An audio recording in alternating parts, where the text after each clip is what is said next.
Day 4. I'm Tracy Lene, and I am reading The Game of Life and How to Play It by Florence Shovel Shinn. Day 4's reading, chapter 4, is the law of karma and the law of forgiveness. Woo! Like I told you the other 3 days, this ain't audible. I'm going to stop and add my commentary as I read. So I totally understand if I'm not a cup of tea that you like to drink, and you can scroll on by. But if you like it, I love it. All right. The law of karma and the law of forgiveness. Man receives only that which he gives. The game of life is a game of boomerangs. Man's thoughts, deeds, and words return to him sooner or later with astounding accuracy. This is the law of karma, which is Sanskrit for comeback.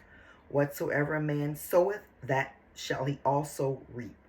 For example, a friend told me this story of herself, illustrating the law. She said, I make all my karma on my aunt. Whatever I say to her, someone says to me. I am often irritable at home, and one day I said to my aunt, who was talking to me during dinner, no more talk, I wish to eat in peace. The following day, I was lunching with the woman with whom I wished to make a great impression. I was talking animatedly when she said, no more talk, I wish to eat in peace.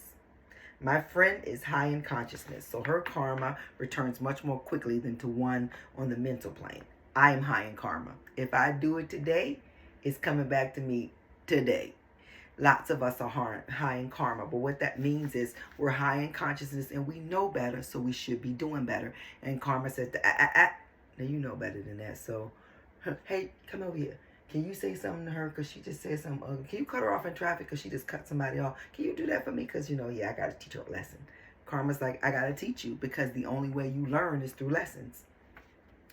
The more man knows, the more he is responsible for. And a person with a knowledge of spiritual law, which he does not practice, suffers greatly in consequence. Those are those people who in the church, the mosques, and the synagogues, who can quote scripture, the Talmud, the Bible, the Bhagavad Gita, the Quran. They can quote it backwards and forwards, but you watch the way they live, and you like, are you two different people? Yeah, it's called a double-minded man.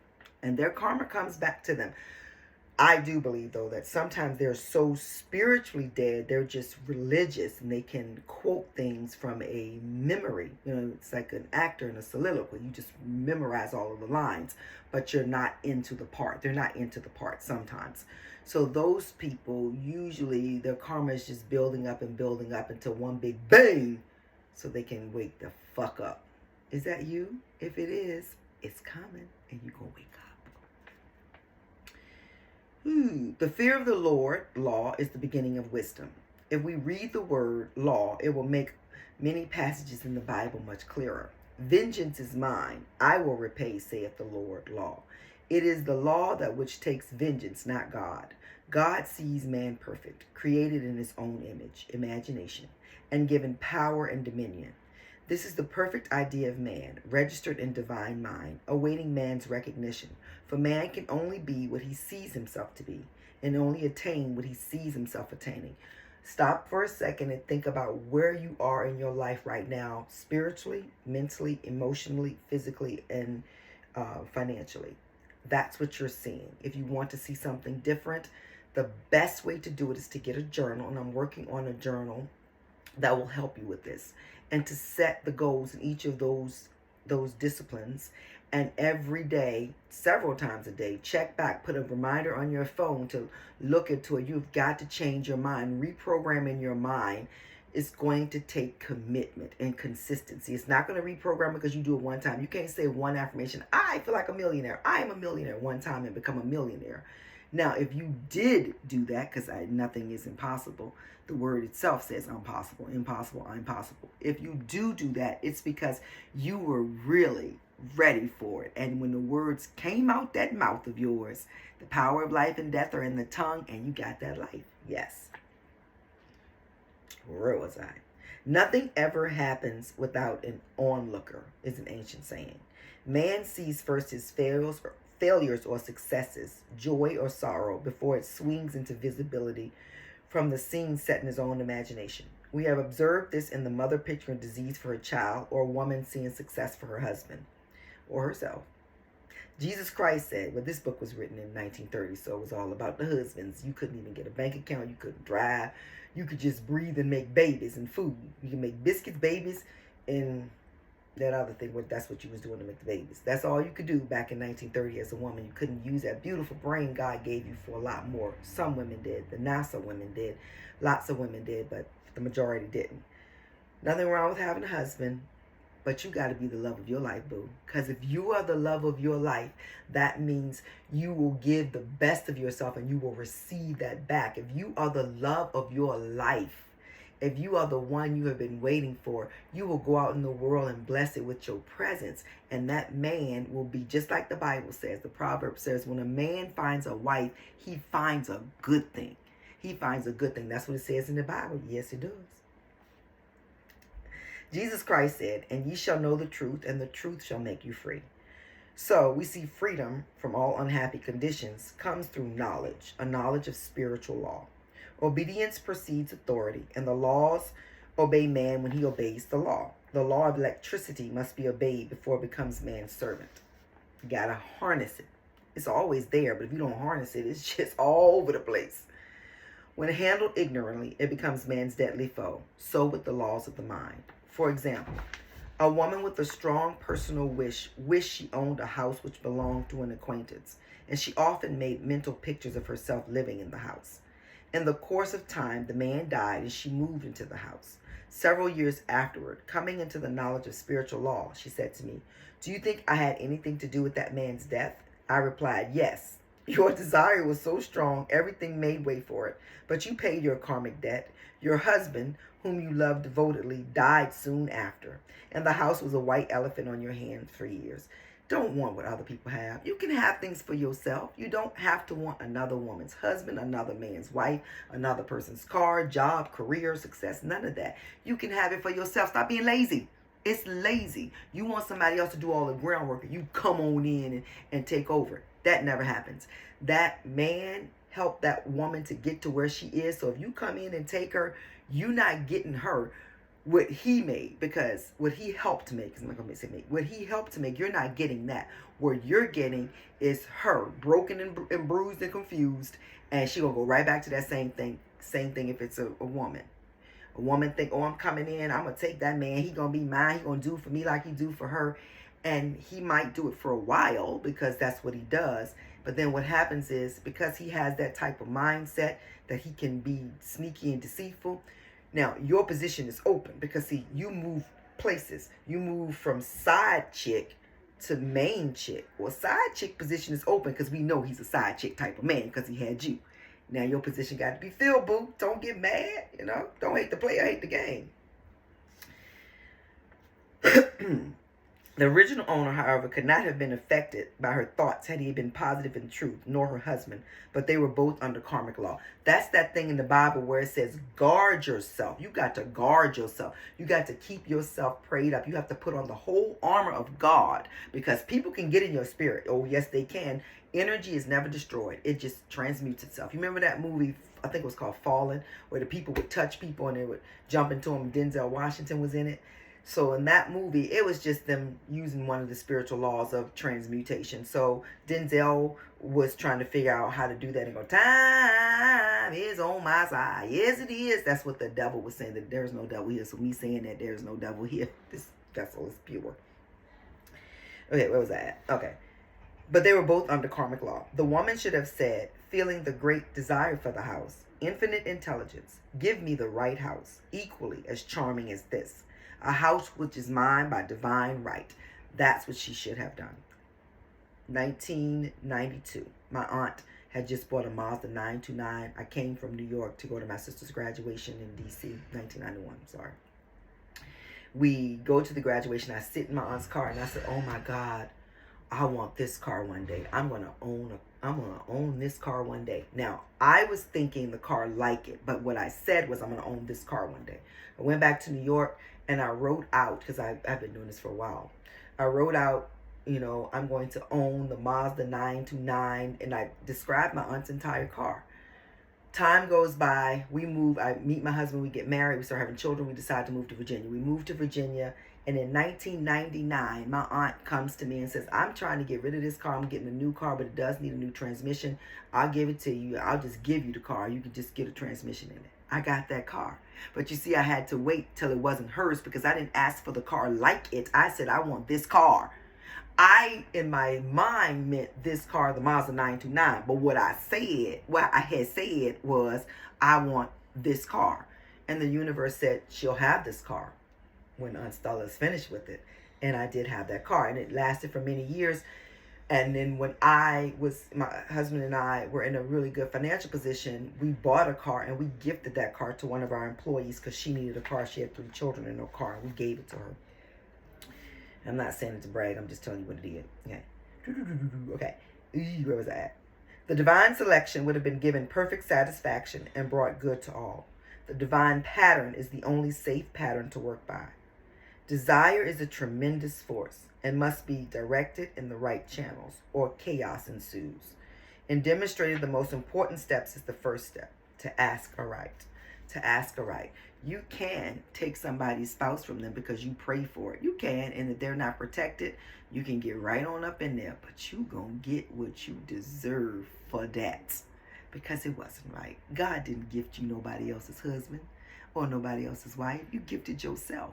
But we have free will and free law, and they obviously had weakness in them and did their spouse a favor by moving on by, getting out the way for the person that's good for them. Man should always demand that which is only his by divine right. To go back to the illustration, had the woman taken this attitude, if this house I desire is mine, I cannot lose it. If it is not, give me its equivalent. The man might have decided to move out harmoniously, had it been the divine selection for her, or another house would have been substituted. Anything forced into manifestation through personal will is always ill-got and has bad ever success. Man is admonished, my will be done, not thine. As the curious thing is, man always gets what he desires when he does relinquish his personal will, thereby enabling infinite intelligence to work through him. That doesn't mean you really, really want to marry Idris Elba, so you can break up him and Sabrina because you really want it and it's your desire. You say, well, God, okay, is it Idris? No, Idris got a wife, okay? But you can, first of all, you don't even know Idris. You don't even know, you think he's good looking, and I do too. But we don't know him to know the type of person he are, his habits. He may scratch his butt and smell it. I knew somebody that did that. Like, did you just smell your hand? But anywho, and I'm not talking about a child. I'm talking about a grown person. You don't know that you want him. But maybe you want a man that's, made in that image, looking like that. So you ask God for the equivalence of what you see in Idris that you think you want. But stop trying to take other people's husbands. It's not cute. Or other people's wives. Okay.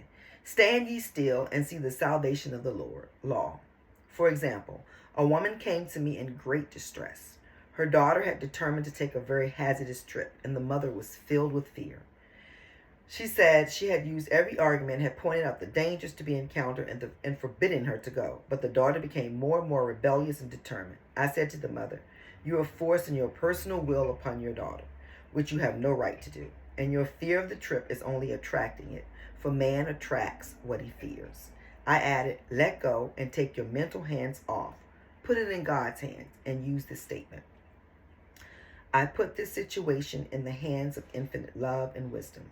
If this trip is the divine plan, I bless it and no longer resist. But if it is not divinely planned, I give thanks that it's now dissolved and dissipated. A day or two after that, her daughter said to her, Mother, I've given up the trip. I think she probably said it like that. She might not have. She might have said, Mom, I ain't going. We don't know. But the book says, she says, Mother, I've given up the trip. And the situation returned to its native nothingness. It is learning to stand still, which seems so difficult for man. I've dealt more fully with this law in the chapter on non-resistance. I will give another example of sowing and reaping, which came in the most curious way. A woman came to me saying she had received a counterfeit $20 bill given to her at a bank. She was much disturbed, for she said, the people at the bank will never acknowledge their mistake. I replied, let us analyze the situation and find out why you attracted it. She thought a few moments and exclaimed, I know, I sent a friend a lot of stage money just for a joke. So the law had sent her some stage money, for it doesn't know anything about jokes.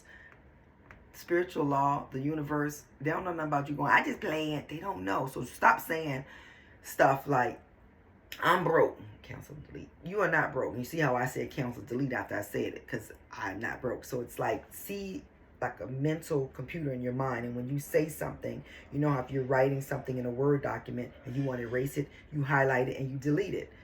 That's what I do in my brain when I don't want those thoughts. I highlight it and then I delete it because I don't want that there. And then I write a different sentence. I said, now we will call on the law of forgiveness and neutralize the situation. And you know, people say, oh, you doing all of that. That don't work. Look at your life and tell me, is your life working? Is it? Is it really? Is it working by you saying things you don't mean and then getting things you don't want? Is it? So it might just work. You might want to think about that.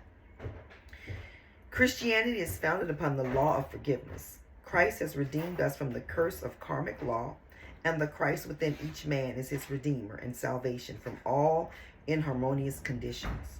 So I said, Infinite Spirit, we call on the law of forgiveness and give thanks that she is under grace and not under law, and cannot lose this $20, which is hers by divine right. Now, I said, go back to the bank and tell them fearlessly that this was given to you, thereby mistake. Given to you by them by mistake.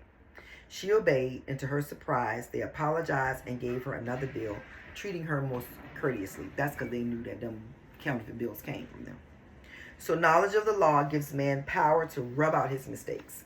Man cannot force the external to be what he is not. If he desires riches, he must be rich first in consciousness. For example, a woman came to me asking treatment for prosperity. She did not take much interest in her household affairs, and her home was in great disorder. I said to her, if you wish to be rich, you must be orderly. All men with great wealth are orderly, and order is heaven's first law, I added. You will never become rich with a burnt burnt match in the pincushion. She had a good sense of humor and commenced immediately to putting her house in order. She rearranged the furniture, straightened out bureau drawers, cleaned rugs, and soon made a big financial demonstration, a gift from a relative. The woman herself became made over and keeps herself keyed up financially by being ever watchful of the external and expecting prosperity, knowing God is her supply. Many people are in ignorance of the fact that gifts and things are investments, and that hoarding and saving invariably lead to loss. There is that scattereth and yet increaseth. There is that scattereth and yet increaseth. Okay, let me say it again. You might never understood it just like I did. There is that scattereth and yet increaseth. And there is that withholdeth more than is met, but is tended to poverty. I get it. Holding on to stuff, then you're holding it so tight, nothing else can get in your hand. When you let stuff go, it can't. That does not mean spend your mortgage or your rent money on some clothes. You know that's not what this means. For example, I knew a man who wanted to buy a fur-lined overcoat. He and his wife went to various shops, but there was none he wanted. He said they were all too cheap looking. At last, he was shown one. The salesman said was valued at $1,000, but which the manager would sell him for $500 as it was late in season. His financial possessions amounted to about $700. The reasoning mind would have said, you can't afford to spend all you have on a coat, but he was very intuitive and never reasoned. Oh, that just canceled out the window what I just told you. So go with you said. If your mind says spend your mortgage and your rent money on clothes, do what you gonna do, boo. He turned to his wife and said, if I get this coat, I'll make a ton of money. So his wife consented weakly. And about a month later, he received a $10,000 commission. The coat made him feel so rich, it linked him with success and prosperity. Without the coat, he would not have received the commission. It was an investment, paying a large dividend. So the difference is, I'm assuming, that because he felt that that coat would bring him something, he went out on a limb and got it. And he did need a coat. It's not like he had 5 coats at home and wanted another one. Or maybe he did. I don't know. They don't say it in here. If man ignores these leadings to spend or to give, the same amount of money will go in an uninteresting. What? uninteresting. Okay, it is. Let me read the sentence again. If man ignores these lead-ins to spend or give, the same amount of money will go in an uninteresting or unhappy way. Because I was missing that "and" in my brain, it wasn't making sense. For example, a woman told me on Thanksgiving Day, she informed her family they could not afford a Thanksgiving dinner. Why she wait till Thanksgiving Day? She had the money, but decided to save it. A few days later, someone entered the room and took from the bureau, the drawer, the exact amount the dinner would have cost. Somebody stole from her. The law always stands in the back of man who spends fearlessly with wisdom. For example, one of my students was shopping with her little nephew. The child clamored for a toy which she told him she could not afford to buy. She realized suddenly that she was seeking lack and not recognizing God as her supply. So she brought the toy, and on her way home, picked up in the street the exact amount of money she had paid for it. I've done stuff like that before. I've decided to do something knowing that was the little bit of money I had, and it's come back tenfold. One time I also decided I had $100 to my name, and I was in the store, and I got a call from somebody from the organization I was with that they needed help buying somebody some food.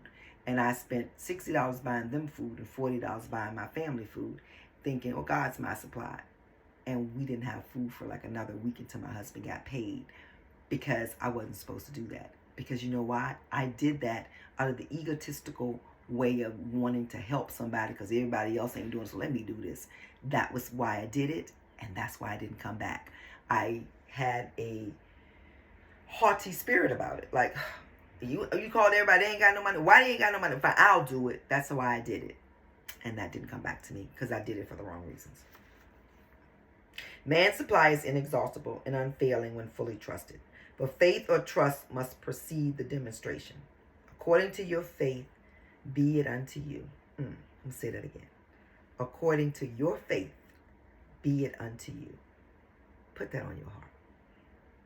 Faith is the substance of things hoped for, the evidence of things not seen. For faith holds the vision steadily, and the adverse pictures are dissolved and dissipated. And in due season we shall reap if we faint not. If you believe in your heart that the desire you want is yours, you don't care when it comes. You know it's yours. You don't have to rush it. It's coming. It's mine. Be here when it be here.